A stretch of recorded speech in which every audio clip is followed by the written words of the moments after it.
ஒரு காலத்தில் தாவீதின் வாழ்க்கை முழுவதும் இருளால் சூழப்பட்டது. எதிரிகள் அவனை தேடினார்கள். நண்பர்கள் சிலர் விலகினர். எதிர்காலம் கூட தெளிவாகத் தெரியவில்லை. ஒவ்வொரு நாளும் ஒரு பயமாக இருந்தது. ஆனால் அந்த இருளின் நடுவில் தாவீது ஒரு பெரிய உண்மையை அறிவித்தான். கர்த்தர் என் ஒளியும் என் இரட்சிப்பும். நான் யாரை பயப்படுவேன்? இது வெறும் வார்த்தைகளில்லை, அது அவன் நம்பிக்கை. இருள் அதிகமாக இருக்கும்போதுதான் ஒளியின் மதிப்பு புரியும். ஒரு இரவு தாவீது வானத்தை பார்த்தான். நட்சத்திரங்கள் சிறியதாக இருந்தாலும் இருளை முற்றிலும் நீக்க முடியவில்லை.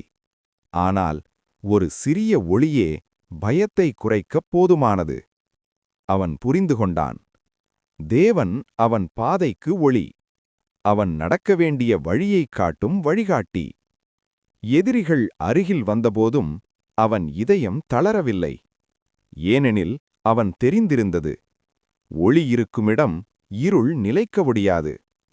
தாவீது இன்னும் சொன்னான், ஒரே ஒன்றை நான் கர்த்தரிடத்தில் கேட்டேன், அவரின் சந்நிதியில் வாழ வேண்டும்.